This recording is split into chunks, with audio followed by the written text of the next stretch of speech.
Florence Sandis, bonjour. Bonjour Sébastien. Bienvenue dans Better Web. Est-ce que vous pouvez Merci. vous présenter en quelques mots? Alors, se présenter, c'est toujours un exercice. Comment le faire différemment? Eh bien moi, ce qui me tient à cœur, c'est de développer la singularité chez les autres. Parce que je pense que notre singularité, c'est la clé de notre succès. Donc, autant dans mon travail de journaliste, d'auteur, que dans mon travail de coach et de chef d'entreprise et de conférencière ou de consultante, quand je m'adresse à des entreprises, j'essaie de comprendre leur singularité et tout en suivant mon objectif qui est de favoriser la parité et le développement des carrières féminines. En 2017, vous avez publié Briser le plafond de verre. Vous l'avez réédité. C'est la raison pour laquelle on vous a invité. Oui, je viens de le rééditer. Nous, Chez Michel Lafon toujours. Bon, nous, en 2017, on n'était pas là, dans Better Web. Donc 2020, ça tombe bien. On est en 2021. Est-ce que vous pouvez nous expliquer ce qu'est le plafond de verre? Bien sûr. Alors, le plafond de verre, on parle de verre parce que ce sont des parois invisibles à la montée des femmes dans les hiérarchies. Pour bien comprendre, parce qu'il y en a qui nous disent « oui, mais moi, j'ai jamais fait de différence entre les femmes et les hommes dans le monde professionnel ». En fait, on vous dit rarement c'est parce que vous êtes une femme qu'on ne vous prend pas dans ce job. C'est beaucoup plus subtil que ça. Et vous savez, il y a un film qui s'appelait « Le mur invisible », un film d'Elia Kazan où Gregory Peck jouait un journaliste new-yorkais. Et on lui demande de faire une enquête sur les Juifs dans les années 40. Et comme il n'est pas juif, il se fait passer pour un juif pendant 8 semaines. Et là, il voit que plus personne ne lui adresse la parole de la même façon. Plus personne ne lui sourit de la même façon. On accepte de lui les mêmes choses. Et souvent, je dis aux hommes, si vous étiez une femme et que tout d'un coup, vous entrez dans une réunion, eh bien, vous vous rendrez compte que le regard qui se pose sur vous est différent. La façon dont on vous sourit, dont on n'accepte ou pas ce que vous dites, le ton sur lequel on vous parle est différent. Donc tout ça, ça fait partie du plafond de verre. C'est quelque chose de très systémique. C'est aussi la façon dont on nous a projetés, dont les parents nous ont projetés, dont la société nous a projetés. Et c'est aussi tout le sexisme qu'on peut rencontrer dans les entreprises qui ont encore des codes très masculins. Donc voilà, c'est quelques exemples de ce qu'est le plafond de verre.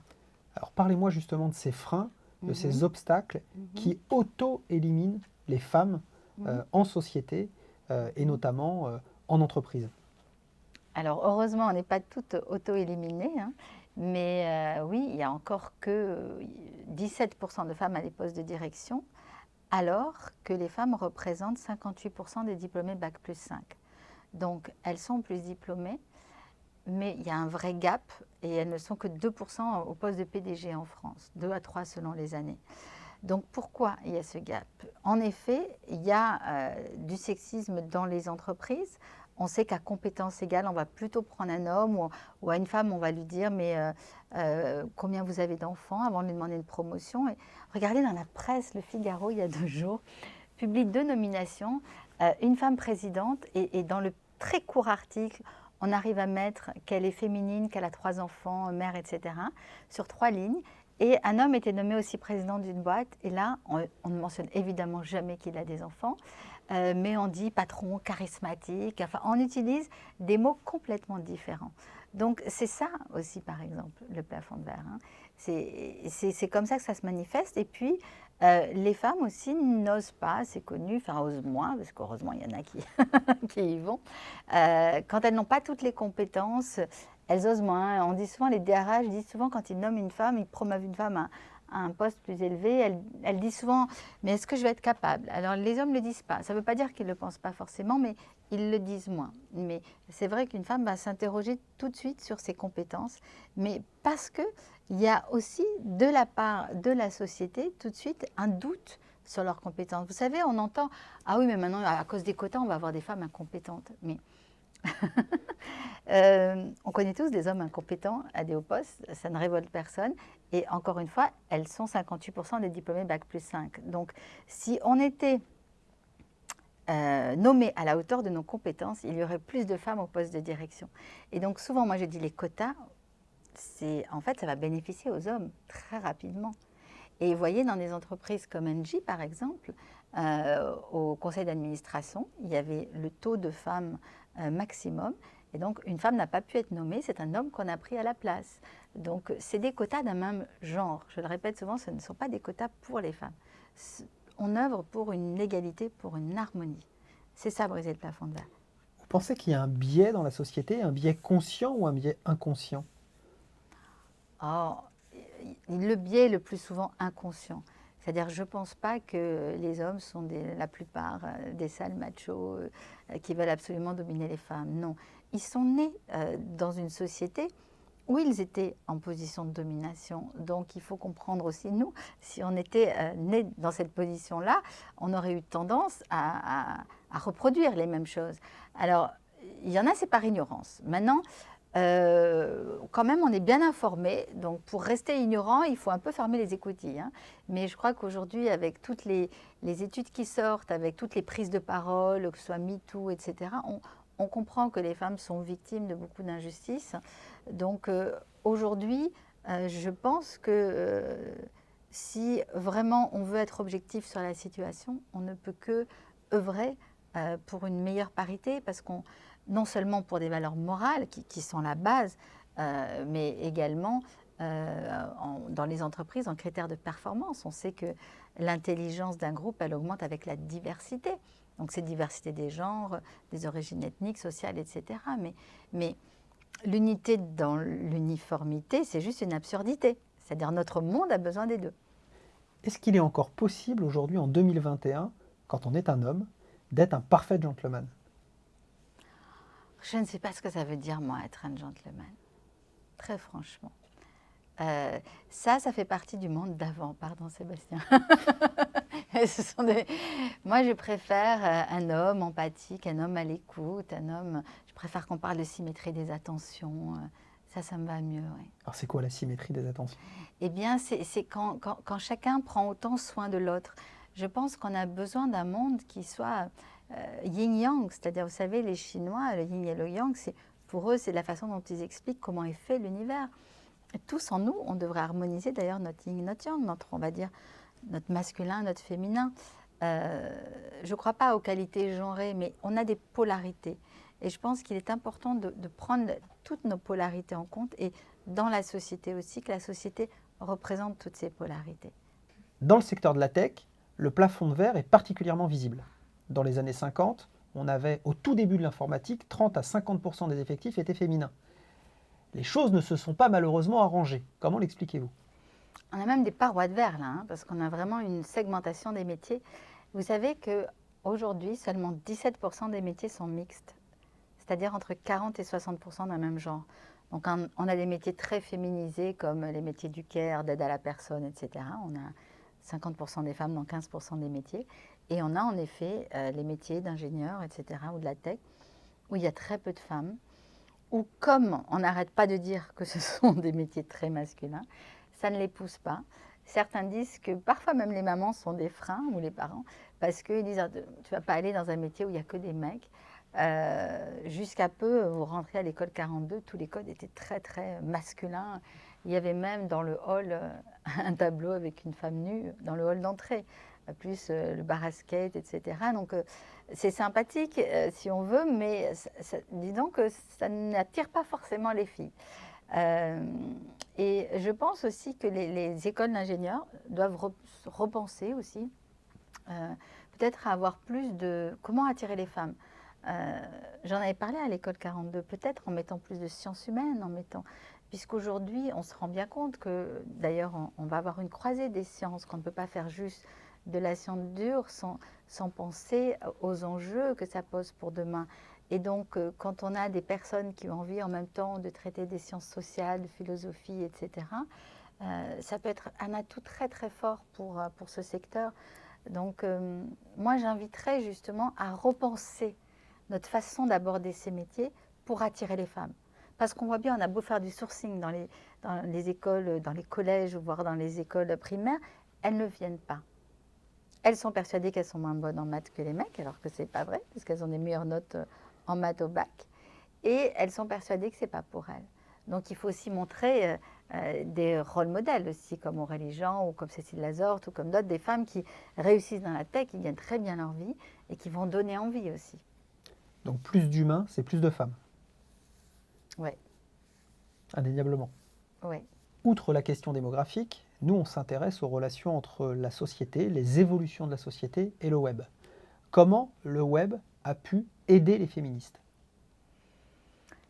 Alors, sur le fond des combats féministes, je pense qu'ils n'ont pas énormément changé, parce qu'on voit que c'est toujours informer, alerter, soutenir. Maintenant, ça a pris une forme et une expression totalement différente.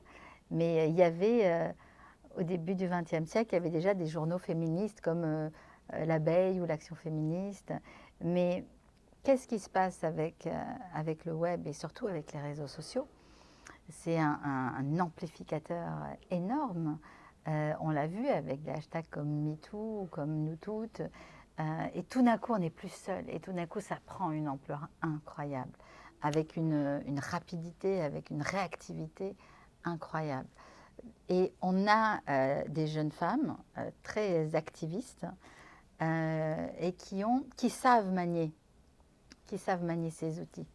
D'ailleurs, on voit qu'elles viennent souvent de la com, elles sont ou journalistes ou des RP ou elles viennent des médias. Et donc elles manient ça facilement. Et il y a un côté très joyeux, pop, je pense, qui rend le combat sympathique par rapport à la deuxième vague de féministes. On disait, oh, elles sont un peu trop...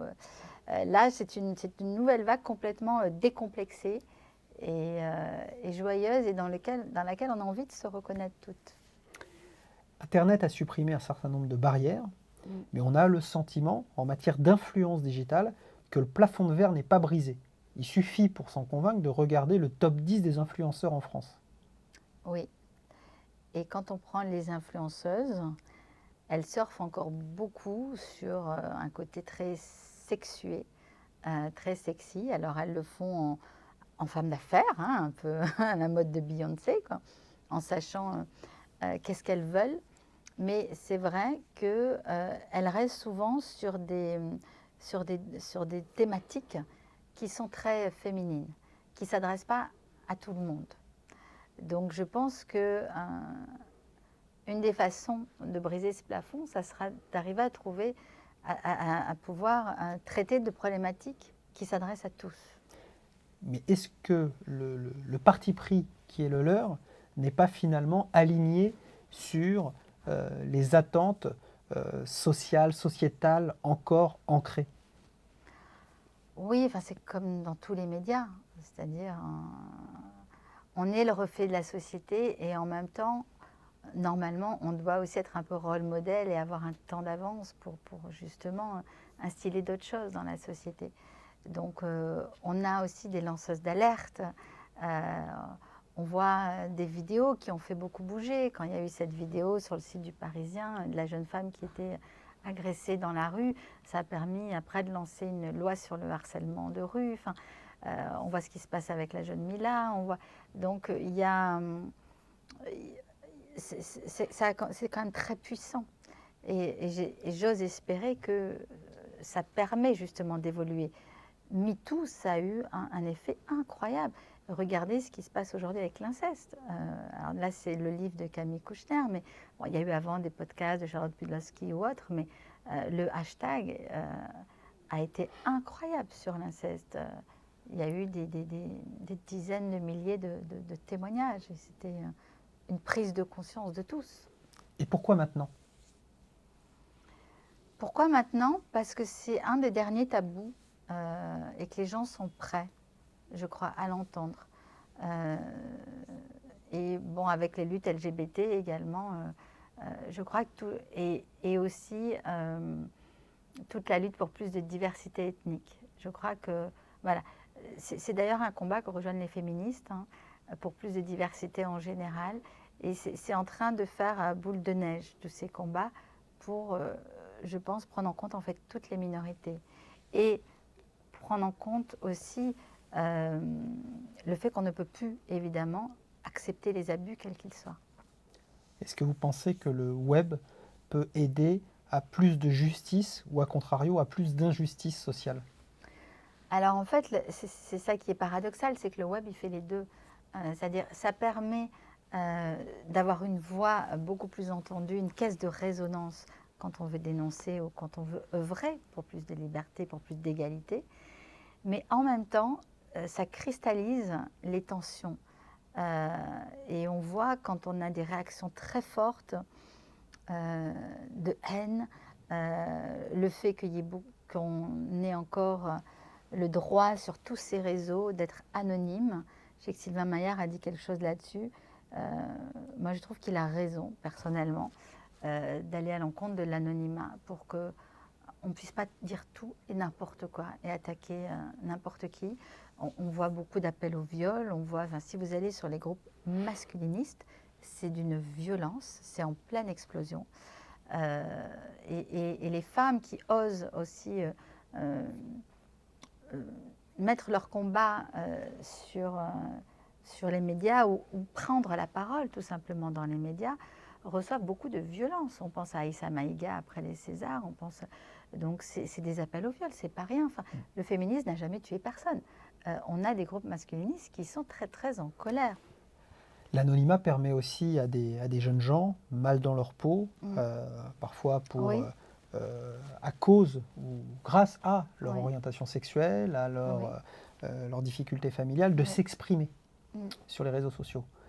Si on désanonymise quelque part l'ensemble des utilisateurs du web, comment peut-on laisser ces jeunes continuer à s'exprimer et parfois à tenter de combattre leur mal-être? Est-ce qu'on le combat mieux en étant anonyme? J'en sais rien. J'entends, c'est une vraie question. Mais en même temps, on ne peut pas laisser autant d'adolescents se suicider parce qu'ils sont cyberharcelés. On ne peut pas voir tant de femmes être cyberharcelées sans bouger. C'est pas possible. Et à un moment donné, on ne peut pas laisser faire ça impunément. Et donc, il faut pouvoir punir les gens. Et si on n'a pas leur nom, c'est compliqué. Internet a considérablement révolutionné la possibilité de s'afficher, de parler de soi. Est-ce que vous pensez que les millennials ont réussi, quelque part, à s'imposer autrement et à faire valoir, je dirais, une vision du monde, une manière d'adresser le monde différente versus leurs aînés? En tout cas, dans les modes d'expression, ils font différemment parce qu'ils manient beaucoup mieux. Ils sont nés avec les médias audiovisuels, ils ont grandi avec Internet, donc ils jouent de ça très très bien. Ils manipulent très bien un petit peu le montage ou ce genre de choses. Donc ils sont très à l'aise sur les réseaux sociaux. Et je trouve qu'il y a un côté justement, parce qu'on voit beaucoup de jeunes entre 20 et 35 ans sur les réseaux sociaux. Et par exemple, au niveau du féminisme, c'est très joyeux, c'est très pop, c'est très... vous voyez, c'est Simone Média, c'est des médias comme ça, ou les Glorieuses ou autres, ce qu'on fait au Média Club L, c'est joyeux, ça donne envie. Donc oui, je pense que ça a changé un petit peu le mode de pensée. On utilise aussi beaucoup l'humour. Il y a des sites comme Pépites sexistes pour dénoncer par exemple le sexisme dans les pubs. Vous voyez, c'est plus chienne de garde. Ça a changé de vocabulaire, ça s'appelle Pépites sexistes. Donc je pense qu'on est en train de... C'est bien l'humour, c'est bien pour faire passer des messages, c'est mieux, ça passe mieux. Et je trouve que cette nouvelle génération des millénials est super. Rien ne résiste à l'humour. Est-ce que le plafond de verre résiste-t-il encore à l'humour? Dans les grosses boîtes du 440, l'humour au niveau des comex, ça passe pas toujours. En tout cas, on n'a toujours pas de femme PDG du 440, on n'en a jamais eu. Donc, je ne sais pas si la prochaine y arrivera par l'humour. Je sais que le fait qu'il y ait plus de femmes dans les conseils d'administration, même des PDG qui au départ étaient contre, trouvent que ça a beaucoup professionnalisé le travail dans les conseils d'administration. Donc oui, évidemment, le fait qu'on soit juste équilibré entre hommes et femmes, ça apporte une autre couleur, ça apporte aussi plus de liant, plus de diversité des opinions. Et puis même s'il y a des femmes qui peuvent avoir tous les caractères différents, qu'on peut avoir une personnalité. Il n'y a pas une femme comme la Schtroumpfette qui représente toutes les femmes. Allez, hop, hop, hop. Comment fait-on pour briser le plafond de verre, une bonne fois pour toutes? S'il y avait une seule solution, mais je pense déjà il faut oser dire, oser dénoncer. Dès qu'il y a du sexisme, ne plus laisser rien passer. en réunion, dans les promotions. Si vous entendez, mais alors combien vous avez d'enfants, vous dites tout de suite, mais est-ce que vous poserez la question à un homme? Voilà, vraiment ne rien laisser passer. Parce que femmes comme hommes, dans les jurys, on est tous vecteurs de stéréotypes et on a tendance à moins voir une femme dirigeante. Donc, il ne faut rien laisser passer. Mais c'est chacun de nous, quand on va dans un magasin de jouets, la première chose qu'on dit souvent, on dit c'est pour une petite fille ou c'est pour un garçon. Après, on se plaint des jouets qui sont genrés. Mais non, changeons aussi notre attitude. Disons, c'est pour une enfant qui adore l'équitation ou la musique. Arrêtons de mettre le genre en avant.